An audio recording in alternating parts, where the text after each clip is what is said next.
What's going on, guys? It's Chu here. I'm bringing you another review on Dr. Stone. And I gotta say, the reveal of Why Man, I don't know. I want to say is not a shock, but at the same time, what is this? Like, I don't know. I'm conflicted. And I hate that I'm doing this review so late, but here we are. The season finale will be on Thursday, so 2 days from now. Crazy stuff. But let's get to it. So, we start this episode by seeing the crew going in their little rover, and they are going through. And obviously, we have Ryu staying behind and kind of watching as things unfold. Crazy thing about this is that as they're driving through, we have Kohaku holding on to the Medusa, and all of a sudden we hear Senku asking Kohaku to open up the Medusa, but he sounded very polite, and she's kind of like drawn back a little bit by it, and like, what's going on? Like, why do you want to talk so formal? And then, of course, thankfully, Stanley is there. He's like, what are you doing? And she realizes that, well, thanks to Stanley, who says Senku never said anything, that Y-Man was actually interfering.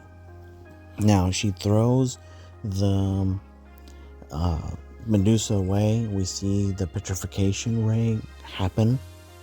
But what's weird is that now we have like this giant amalgamation of Medusas kind of talking, and then the one that was thrown just now starts talking. Come to find out that Y-Man is nothing more than an amalgamation of Medusas. It is a living being, and all of these are kind of like a hybrid mind in a sense, and that their goal was to find intelligence. They relied on intelligence. They relied on humans to keep them alive. And of course, they believed that petrification is eternal life. They also have their own weakness.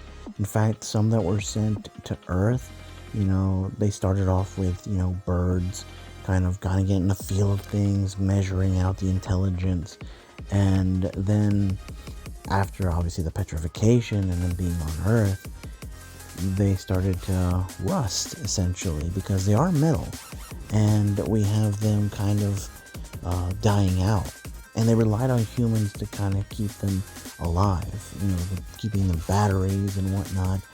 And then it was just a whole process. They've done this for so long. They even acted when they had people that were on Earth that basically had things on their heads that were like pearls and whatnot, kind of giving this magnetism, making them come back.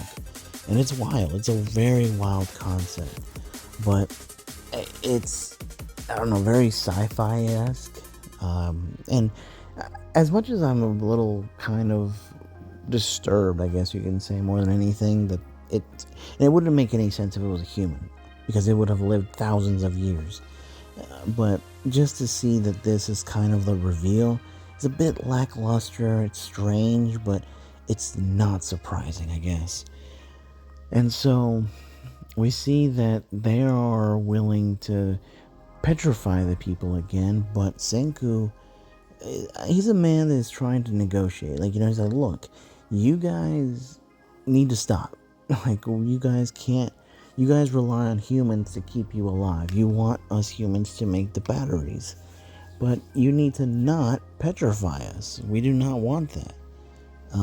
So we'll see what happens in terms of the response. But to be completely honest, Senku doesn't really bring a ton. Like, yeah, some of them might die out like others have and many have before. But at the same time, it's like, what are you guys going to really do? Like, yes, they have the battery that they can keep them going, but it's like, they could find some other species. But we'll see. It's just a strange episode, but very huge reveal. But that's it for me, guys. I hope you guys have enjoyed. As always, just stay safe, and I'll catch y'all later.